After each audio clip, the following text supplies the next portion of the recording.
और बाबा का आशीर्वाद साथ में रहेगा, कुछ भी हो सकता है। बिन मांगे जो देता है वो साईनाथ भगवान है। वो जानते हैं कब कब किस वक्त किस रोज आपको कितना देना है। बाबा के हो तो बाबा के बन के रहो। वो आपको आपकी सोच से भी बेहतर देते हैं और बेहतर नहीं बेहतरीन देते हैं। तो इस लीला में ऐसा ही कुछ है कि बाबा जो थे वो सपनों में आते थे और कई कई बार तो फ़कीर के रूप में सामने भी आते थे, पर वो समझ नहीं पाया भक्त कि ये बाबा ही हैं। फिर बाबा ने उनके लिए एक नहीं कई रास्ते एक के बाद एक खोले हैं और वो खुद नहीं समझ पाए कि देने वाला जब देने पे आएगा तो वो इतना दे देगा। तो हे एवरीवन, आ गई है 62 नंबर की कहानी, जो कि है केवल और केवल साईं भक्तों की ज़ुबानी। तो लीला बहुत खूबसूरत है और पूरी कायनात बदलने की ताकत रखते हैं हमारे बाबा। पता नहीं बाबा के बारे में ये अंधविश्वास या फिर बाबा के बारे में गलत फहमियाँ लोगों ने क्यों फैलाई, ये तो मुझे आज तक समझ नहीं आता। और मैं खुद मानती हूँ कि जब से बाबा से जुड़ी हूँ ऐसा लगता है सुकून की कमी तो नहीं है। हाँ, चैलेंजेस ज़रूर हैं लाइफ में, पर बाबा के सुकून के आगे मुझे वो सारे चैलेंजेस कुछ नहीं लगते। तो लीला या कहानी सुनने से पहले एक बात हमेशा ध्यान रखें कि सबसे ऊपर कर्म और इंसानियत है, उसके बाद वो जिनको आप मानते हैं। जैसे मेरे लिए मेरे साईं, आपके लिए कौन है, कमेंट करके ज़रूर बताएं और अपना फीडबैक ज़रूर दीजिएगा। चैनल पे नए हैं तो सब्सक्राइब कीजिए और आइए सुनते हैं बाबा की लीला अपने भक्त के मुख से। ओम साई राम। बाबा की असीम कृपा अगर हो, बाबा अगर प्रसन्न हो तो क्या नहीं हो सकता, सब कुछ हो सकता, सब कायनात बदल सकती है, ये बिल्कुल दावे के साथ कह सकता हूं। अब इसी सिलसिले में एक घटना घटित हुई। श्री मोरेश्वर जोशी नाम के एक प्राइमरी टीचर थे। अब बाबा कैसे बुलावा भेजते हैं और कैसे नजदीक आता है भक्त, अगर बाबा का हो, किसी जन्म में कभी भी कैसे भी जुड़ी हो, तो बाबा उसको अपने साथ में अपने पनाह में लेते ही है। इसी आशय की ये लीला है। ये मोरेश्वर जोशी साहब को 1940 तक बाबा के नाम का पता भी नहीं था। कौन फकीर क्या है कुछ पता नहीं था, लेकिन उनके सपने में हमेशा एक फकीर आते थे और बोलते थे तो हम मेरे पास आ जा। बहुत बार ऐसा एक सीरीज ऑफ सपने उनको गिरते थे। सब लोगों को बयां करते थे, ऐसे ऐसे फकीर मेरे सपने में आते हैं, ऐसा ऐसा उनका हुलिया है, ये है। हालांकि बाकी के बाद में जो अपने उन्होंने मुलाकात की है, वो उसमें इतना कोई खास जान पहचान हो नहीं पाई है जोशी साहब को। बहुत सारे लोगों को पूछते गए, यार ये ऐसे ऐसे काल के एक फकीर मेरे दिमाग हमेशा सपने में आते हैं और बुलाते हैं मुझे, अब कहाँ है कौन है कोई समझ में नहीं आ रहा। अब दुर्भाग्यवश कोई जो भी वर्णन वो करते थे, जो भी हुलिया लिबास वगैरह, उससे किसी को पता नहीं चल जाता था। कुछ दिन बीतने के बाद उनके घर के सामने एक फकीर आ गए। देखा उन्होंने, लेकिन उनको ये रियलाइज नहीं हुआ कि सपने में फकीर और वो थोड़ा सा मेल जोल नहीं खा रहा था, तो उन्होंने बुलाया। तो वो सामने दरवाजे पे तो खड़े थे ही, तो वो फकीर साहब ने आवाज दी, अरे बेटे कुछ खाने को दे दे, मैं कई सालों से भूखा हूं। अब साल भर में वो सिलसिला चल रहा था ना, वो सपने में आने का। अरे मैं कई सालों से नहीं खाया हूं, कुछ खाने को दे दे। तो जोशी साहब ने बोला, ऐसे कैसे हो सकता है बाबा,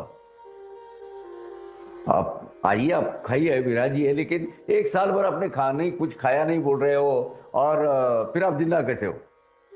तो कुछ विचारों का आदान प्रदान, कुछ क्वेश्चन इनको पूछे, उन्होंने फकीर साहब, वो मौलिया जो मौला फकीर थे जो अवलिया, उन्होंने सब जवाब वगैरह दिए।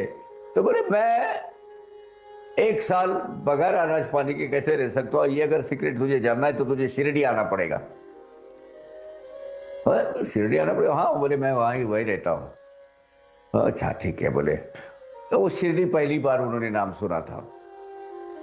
अब ये चूंकि प्राइवेट शिक्षक यानी ये टीचर थे, तनख्वाह थी 5 रुपया, लेकिन बड़ी अंदर से एक इच्छा जागृत हो गई, तीव्र इच्छा जागृत हुई कि जाना है। तो उन्होंने यार दोस्तों से 5 रुपए लेके 20 रुपए बना के शिरडी की ओर चले गए।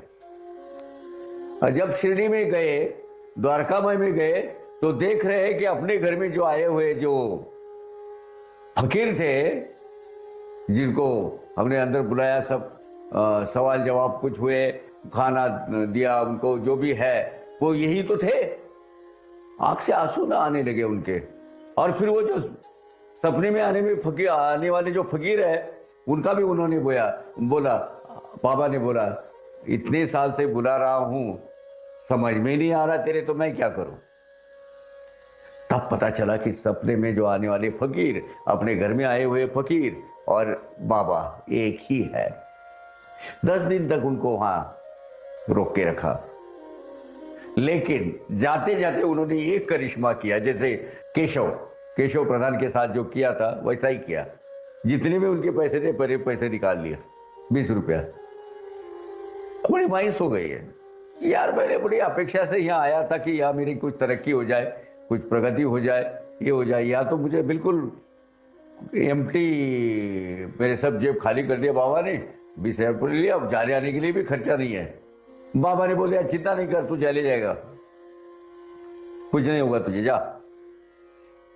अब वो पैसे, वो अनजाना देश, अनजाने लोग, जब कौन पहचानता है, कुछ नहीं। जो तो वो प्रवास करके, कभी टिकट निकाला रेलवे का, नहीं निकाला, वो करके वो आ गए,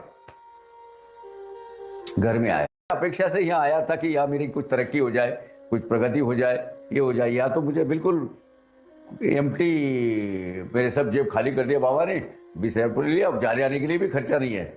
बाबा ने बोले चिंता नहीं कर, तू चले जाएगा, कुछ नहीं होगा तुझे, जा। अब वो पैसे, वो अनजाना देश, अनजाने लोग, जब कौन पहचानता है, कुछ नहीं। जो तो वो प्रवास करके, कभी टिकट निकाला रेलवे का, नहीं निकाला, वो करके वो आ गए, घर में आए। अपसेट थे थोड़े यार, अपनी तनख्वाह महीने की 5 रुपया, 4 महीने का कर्जा, तनख्वाह कई करोड़ का कर्जा बना के रखा है, ऊपर से हाथ में कुछ आया ही नहीं। तब एक 2-3 दिन के अंदर ही बाबा सपने में आए। अरे बोले कब तक वो नौकरी करेगा 5 रुपए की, अब तुझे दूसरे जरिए देता हूं कमाने के, चिंता नहीं कर, ये ऐसा ऐसा शुरू कर काम।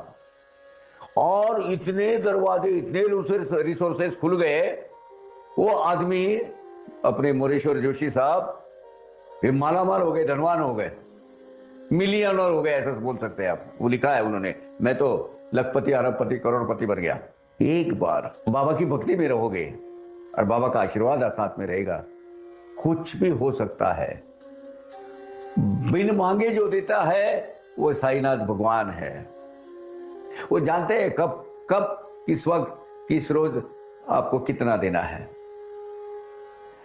तो हमेशा ये रखिए कि ये देखिए 1940 तक, यानी बाबा की महासमाधि से 22 साल के बाद तक उनको पता नहीं था, क्योंकि इतनी कोई कहीं ज्यादा प्रसिद्ध नहीं थे बाबा उस वक्त। मतलब सही प्रसिद्धि तो अभी मिली है ये 80-90 के बाद, उसके बाद तांता लग गया, भगवान को मिलेगा। 1968 में मैं पहली बार शिरडी में गया, उतने आराम से खाली रहते थे, कुछ नहीं। निवृत्ति हनुमंत गोंदकर बाबा के श्रेष्ठ भक्त, उनके हाथ से तो मुझे ये मिला है, प्रसाद मिला है। नाना साहब रास्ते ने तो थैली भी, वो जो जूट बैग रहती है ना, वो जो अनाज बिनाज भर के आता है 50 किलो 100 किलो का, वो मुझे सोने के लिए दिया था साटेवाड़ा में। बहुत अलग शांत, एक बहुत ही पीसफुल ऐसी जगह थी शिरडी उस वक्त। आज वो बाबा ने कहा था कि चीटियां जैसे लोग आएंगे, बाबा के बन के रहो, बाबा हमको हमारी सभी तरह की हमारी सुरक्षा करेंगे, हमको खुश रखेंगे, हमको हमारी ज़िंदगी एक बेहतर बना देते हैं। इसका एक जीता जागता उदाहरण है मोरेश्वर जोशी। ओम साई राम। आपको ये लीला कैसी लगी कमेंट करके ज़रूर बताएं। और ये सिर्फ लीला ही नहीं है, बाबा के जो भक्त के अनुभव हैं ये भक्त ही व्याख्यान कर सकते हैं। जैसे मेरी लाइफ में भी बहुत सारे बैक टू बैक, जिसे कहते हैं चमत्कार कह लीजिए उसे, बाबा की कृपा कह लीजिए, बाबा के दर्शन कह लीजिए, या बाबा शायद किसी चीज़ को समझाने के लिए वो लीलाएं करती हैं, कुछ भी आप कह सकते हैं। तो ये है कि अगर बाबा के हो तो बाबा के बन के रहो, सही समय आने पे वो सब कुछ करेंगे। और बाबा के मंत्र श्रद्धा सबूरी रखो, उन्हें पता है कब क्या देना है, किस समय देना है। ये मेरा खुद का बिलीफ सिस्टम है, ट्रस्ट मी। तो आप सभी को ओम साई राम, जय साई राम। मिलते हैं नेक्स्ट वीडियो में नई किसी लीला के साथ, नई किसी स्टोरी के साथ। आप सब भी अपना ख्याल रखिए। ओम साई राम, जय जय साई राम।